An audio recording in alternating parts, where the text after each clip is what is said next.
"It was all very bad, no doubt," said he. "I should like to know how many fellows in my shoes would have refused a share of this loot when they knew that they would have their throats cut for their pains. Besides, it was my life or his when once he was in the fort. If he had got out, the whole business would come to light, and I should have been court-martialed and shot as likely as not, for people were not very lenient at a time like that." "Go on with your story," said Holmes shortly. "Well, we carried him in, Abdullah, Akbar, and I. A fine weight he was, too, for all that he was so short. Mahomet Singh was left to guard the door. We took him to a place which the Sikhs had already prepared. It was some distance off, where a winding passage leads to a great empty hall, the brick walls of which were all crumbling to pieces. The earth floor had sunk in at one place, making a natural grave, so we left Achmet the merchant there, having first covered him over with loose bricks. This done, we all went back to the treasure. It lay where he had dropped it when he was first attacked. The box was the same which now lies open upon your table. A key was hung by a silken cord to that carved handle upon the top.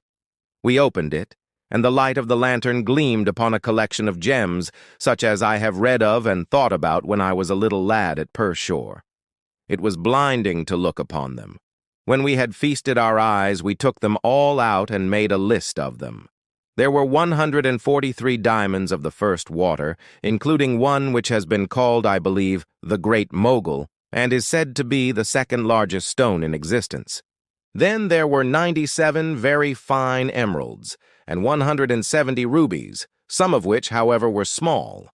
There were 40 carbuncles, 210 sapphires, 61 agates, and a great quantity of beryls, onyxes, cat's eyes, turquoises, and other stones, the very names of which I did not know at the time, though I have become more familiar with them since.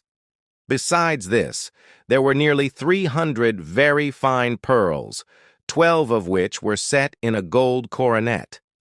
By the way, these last had been taken out of the chest and were not there when I recovered it. After we had counted our treasures, we put them back into the chest and carried them to the gateway to show them to Mahomet Singh. Then we solemnly renewed our oath to stand by each other and be true to our secret. We agreed to conceal our loot in a safe place until the country should be at peace again, and then to divide it equally among ourselves. There was no use dividing it at present, for if gems of such value were found upon us, it would cause suspicion. And there was no privacy in the fort, nor any place where we could keep them. We carried the box, therefore, into the same hall where we had buried the body, and there, under certain bricks in the best-preserved wall, we made a hollow and put our treasure. We made careful note of the place, and next day I drew 4 plans, one for each of us, and put the sign of the 4 of us at the bottom. For we had sworn that we should each always act for all, so that none might take advantage. That is an oath that I can put my hand to my heart and swear that I have never broken. Well, there's no use my telling you, gentlemen, what came of the Indian mutiny. After Wilson took Delhi and Sir Colin relieved Lucknow, the back of the business was broken. Fresh troops came pouring in, and Nana Sahib made himself scarce over the frontier. A flying column under Colonel Greathead came round to Agra and cleared the Pandys away from it. Peace seemed to be settling upon the country, and we 4 were beginning to hope that the time was at hand when we might safely go off with our shares of the plunder. In a moment, however, our hopes were shattered by our being arrested as the murderers of Achmet. It came about in this way. When the Rajah put his jewels into the hands of Achmet, he did it because he knew that he was a trusty man. They are suspicious folk in the East, however. So what does this Rajah do but take a second, even more trusty servant and set him to play the spy upon the first? This second man was ordered never to let Achmet out of his sight, and he followed him like his shadow. He went after him that night and saw him pass through the doorway. Of course he thought he had taken refuge in the fort, and applied for admission there himself next day, but could find no trace of Achmet. This seemed to him so strange that he spoke about it to a sergeant of guides, who brought it to the ears of the commandant. A thorough search was quickly made, and the body was discovered.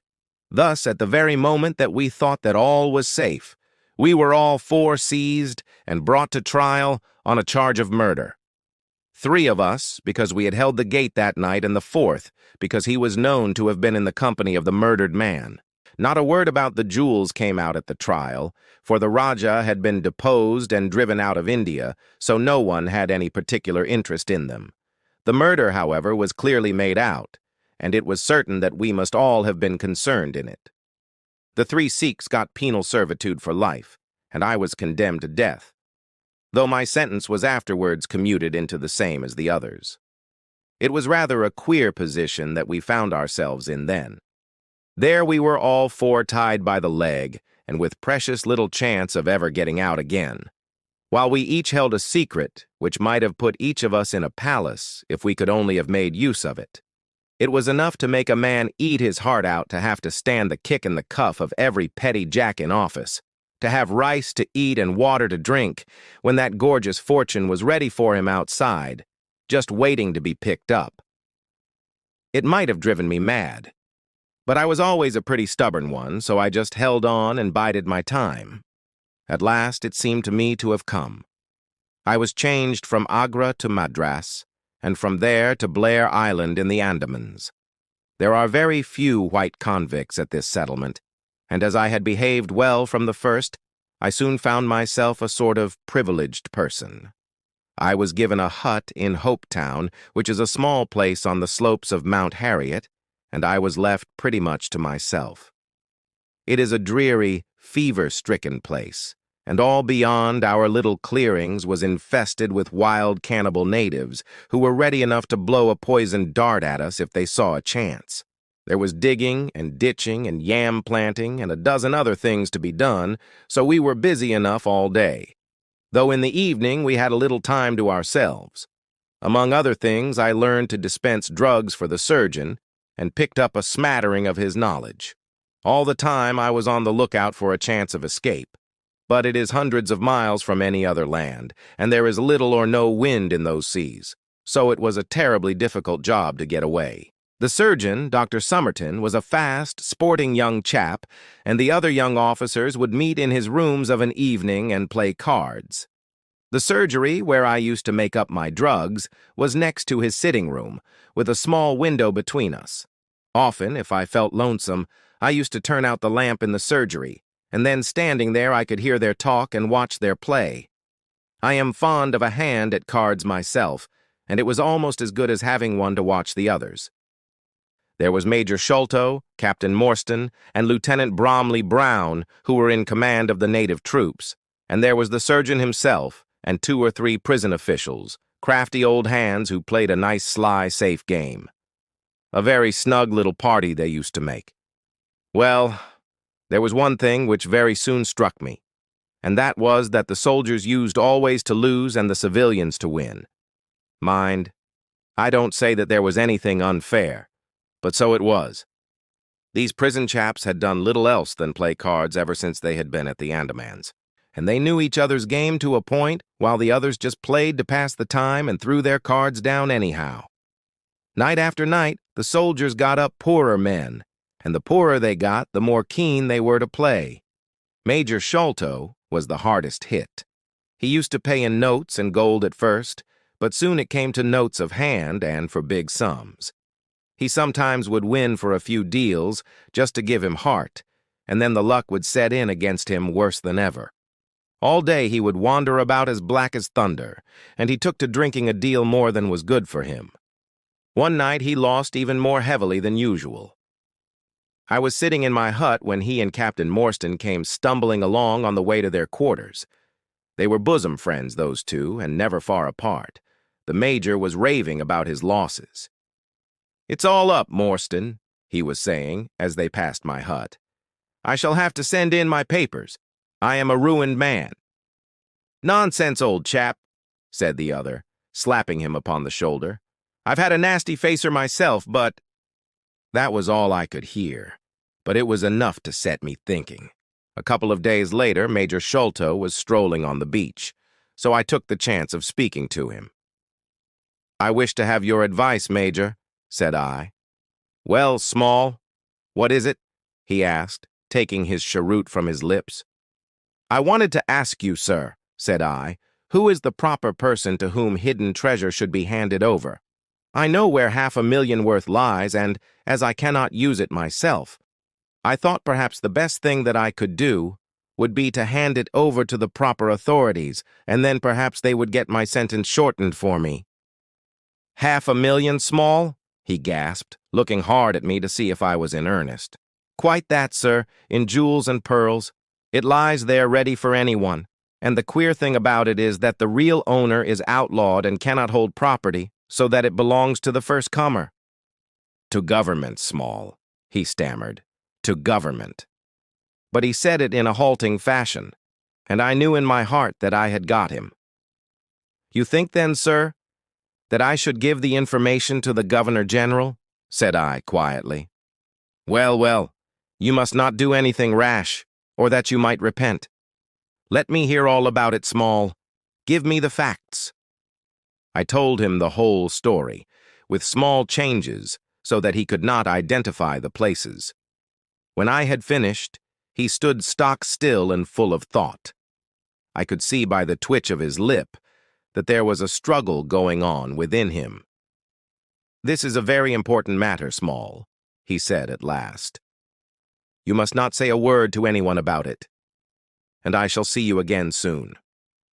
2 nights later, he and his friend, Captain Morstan, came to my hut in the dead of the night with a lantern. I want you just to let Captain Morstan hear that story from your own lips, Small, said he. I repeated it as I had told it before. It rings true, eh? Said he. It's good enough to act upon? Captain Morstan nodded. Look here, Small, said the Major. We have been talking it over, my friend here and I, and we have come to the conclusion that this secret of yours is hardly a government matter after all, but is a private concern of your own, which of course you have the power of disposing of as you think best. Now, the question is, what price would you ask for it? We might be inclined to take it up and at least look into it if we could agree as to terms. He tried to speak in a cool, careless way, but his eyes were shining with excitement and greed. Why, as to that, gentlemen, I answered, trying also to be cool but feeling as excited as he did, there is only one bargain which a man in my position can make. I shall want you to help me to my freedom, and to help my 3 companions to theirs. We shall then take you into partnership, and give you a 5th share to divide between you. Said he. A 5th share. That is not very tempting. It would come to 50,000 apiece, said I. But how can we gain your freedom? You know very well that you ask an impossibility. Nothing of the sort, I answered. I have thought it all out to the last detail. The only bar to our escape is that we can get no boat fit for the voyage and no provisions to last us for so long a time. There are plenty of little yachts and yawls at Calcutta or Madras which would serve our turn well. Do you bring one over? We shall engage to get aboard her by night, and if you will drop us on any part of the Indian coast, you will have done your part of the bargain. If there were only one, he said. None or all, I answered. We have sworn it. The 4 of us must always act together. You see, Morstan, said he, Small is a man of his word. He does not flinch from his friend. I think we may very well trust him. It's a dirty business, the other answered. Yet, as you say, the money would save our commissions handsomely. Well, Small, said the Major, we must, I suppose, try and meet you. We must first, of course, test the truth of your story. Tell me where the box is hid, and I shall get leave of absence and go back to India in the monthly relief boat to inquire into the affair. Not so fast, said I, growing colder as he got hot. I must have the consent of my 3 comrades. I tell you that it is 4 or none with us. Nonsense, he broke in. What have 3 black fellows to do with our agreement? Black or blue, said I. They are in with me, and we all go together. Well, the matter ended by a second meeting, at which Muhammad Singh, Abdullah Khan, and Dost Akbar were all present. We talked the matter over again, and at last we came to an arrangement. We were to provide both the officers with charts of the part of the Agra fort and mark the place in the wall where the treasure was hid. Major Sholto was to go to India to test our story. If he found the box, he was to leave it there to send out a small yacht provisioned for a voyage which was to lie off Rutland Island, and to which we were to make our way, and finally, to return to his duties. Captain Morstan was then to apply for leave of absence to meet us at Agra, and there we were to have a final division of the treasure, he taking the Major's share as well as his own. All this we sealed by the most solemn oaths that the mind could think or the lips utter. I sat up all night with paper and ink, and by the morning I had the 2 charts all ready, signed with the sign of 4, that is, of Abdullah, Akbar, Mahomet, and myself. Well, gentlemen, I weary you with my long story, and I know that my friend Mr. Jones is impatient to get me safely stowed in Chokey. I'll make it as short as I can. The villain Sholto went off to India, but he never came back again. Captain Morstan showed me his name among a list of passengers in one of the mail boats very shortly afterwards. His uncle had died, leaving him a fortune, and he had left the army, yet he could stoop to treat 5 men as he had treated us. Morstan went over to Agra shortly afterwards and found, as we expected, that the treasure was indeed gone. The scoundrel had stolen it all, without carrying out one of the conditions on which we had sold him the secret. From that day I lived only for vengeance. I thought of it by day, and I nursed it by night. It became an overpowering, absorbing passion with me. I cared nothing for the law, nothing for the gallows, to escape, to track down Sholto, to have my hand upon his throat. That was my one thought. Even the Agra treasure had come to be a smaller thing in my mind than the slaying of Sholto. Well, I have set my mind on many things in this life, and never one which I did not carry out. But it was weary years before my time came. I have told you that I had picked up something of medicine. One day when Dr. Somerton was down with a fever, a little Andaman islander was picked up by a convict gang in the woods. He was sick to death and had gone to a lonely place to die. I took him in hand, though he was as venomous as a young snake, and after a couple of months I got him all right and able to walk. He took a kind of fancy to me then, and would hardly go back to his woods, but was always hanging about my hut. I learned a little of his lingo from him, and this made him all the fonder of me. Tongafor, that was his name, was a fine boatman, and owned a big, roomy canoe of his own. When I found that he was devoted to me and would do anything to serve me, I saw my chance of escape. I talked it over with him. He was to bring his boat round on a certain night to an old wharf which was never guarded, and there he was to pick me up. I gave him directions to have several gourds of water and a lot of yams, cocoa nuts, and sweet potatoes. He was stanch and true, was little Tonga. No man ever had a more faithful mate. At the night named, he had his boat at the wharf. As it chanced, however, there was one of the convict guard down there, a vile Pathan who had never missed a chance of insulting and injuring me. I had always vowed vengeance, and now I had my chance. It was as if fate had placed him in my way, that I might pay my debt before I left the island. He stood on the bank with his back to me, and his carbine on his shoulder. I looked about for a stone to beat out his brains with, but none could I see. Then a queer thought came into my head and showed me where I could lay my hand on a weapon. I sat down in the darkness and unstrapped my wooden leg. With 3 long hops I was on him. He put his carbine to his shoulder, but I struck him full and knocked the whole front of his skull in. You can see the split in the wood now where I hit him. We both went down together, for I could not keep my balance. But when I got up, I found him still lying quiet enough. I made for the boat, and in an hour we were well out at sea. Tonga had brought all his earthly possessions with him, his arms and his gods. Among other things, he had a long bamboo spear and some Andaman coconut matting with which I made a sort of sail. For 10 days we were beating about, trusting to luck, and on the 11th we were picked up by a trader which was going from Singapore to Jeddah with a cargo of Malay pilgrims. They were a rum crowd, and Tonga and I soon managed to settle down among them. They had one very good quality.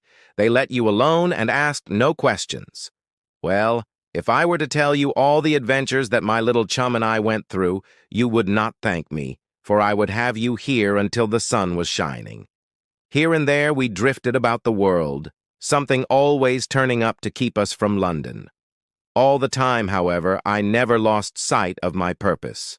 I would dream of Sholto at night. 100 times I have killed him in my sleep. At last, however, some 3 or 4 years ago, we found ourselves in England. I had no great difficulty in finding where Sholto lived, and I set to work to discover whether he had realized the treasure, or if he still had it. I made friends with someone who could help me.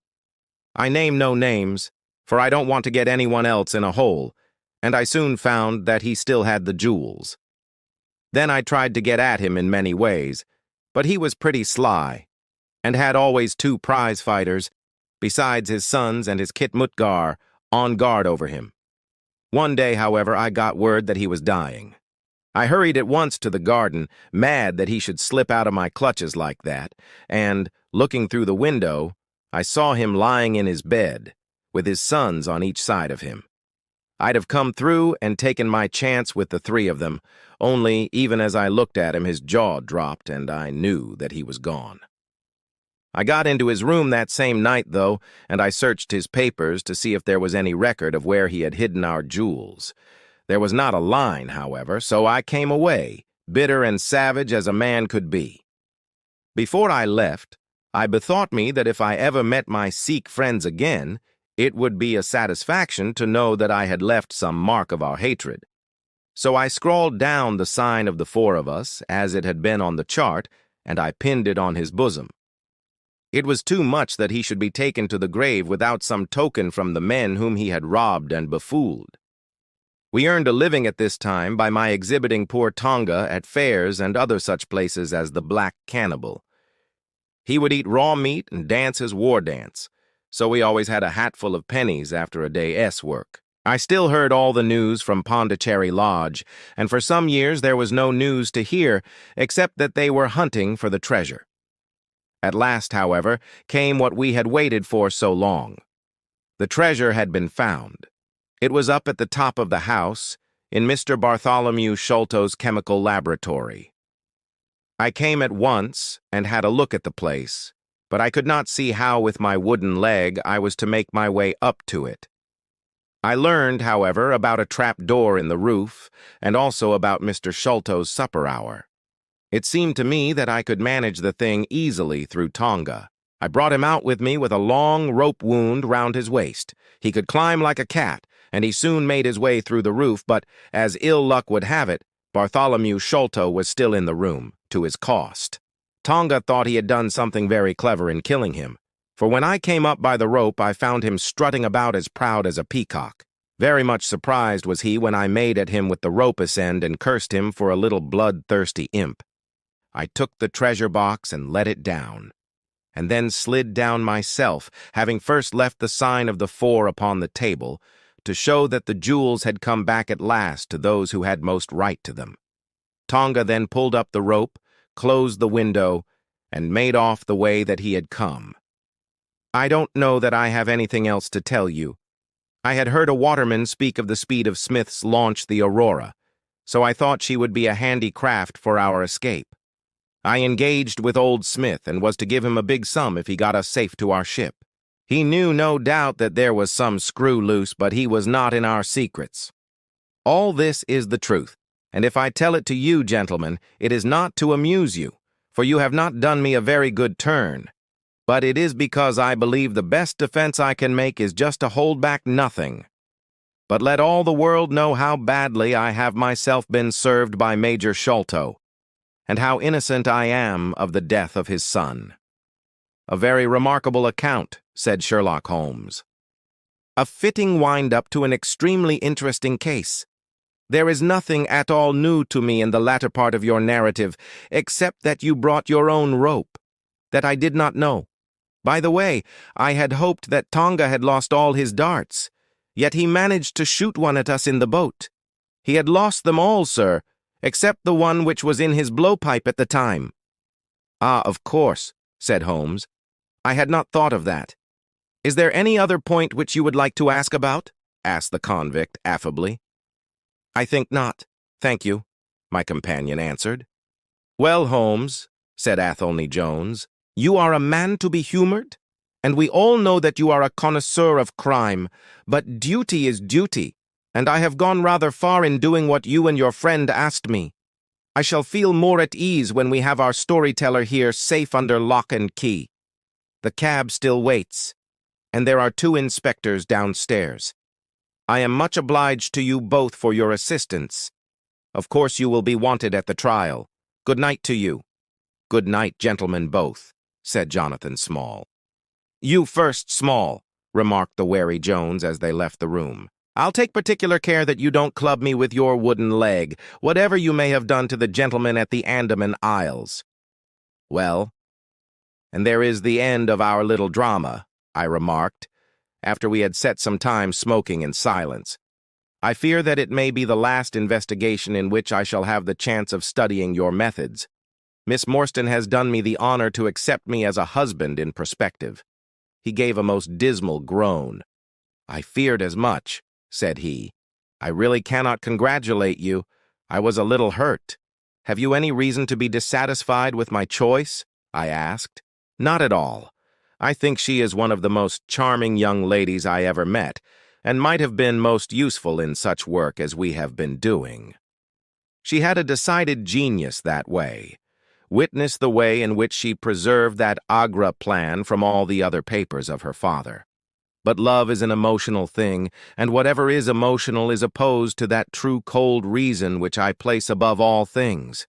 I should never marry myself, lest I bias my judgment. I trust," said I, laughing, "that my judgment may survive the ordeal. But you look weary." "Yes, the reaction is already upon me. I shall be as limp as a rag for a week." "Strange," said I, "how terms of what in another man I should call laziness alternate with your fits of splendid energy and vigor." "Yes," he answered, "there are in me the makings of a very fine loafer and also of a pretty spry sort of fellow. I often think of those lines of old Goethe, Schade, dass die Natur nur einen Mensch aus dir schuf, denn zum würdigen Mann war und zum Schelmen der Stoff. By the way, apropos of this Norwood business, you see that they had, as I surmised, a confederate in the house, who could be none other than Lal Rao the butler. So Jones actually has the undivided honor of having caught one fish in his great haul." "The division seems rather unfair," I remarked. "You have done all the work in this business. I get a wife out of it. Jones gets the credit. Pray, what remains for you?" "For me," said Sherlock Holmes, "there still remains the cocaine bottle." And he stretched his long white hand up for it.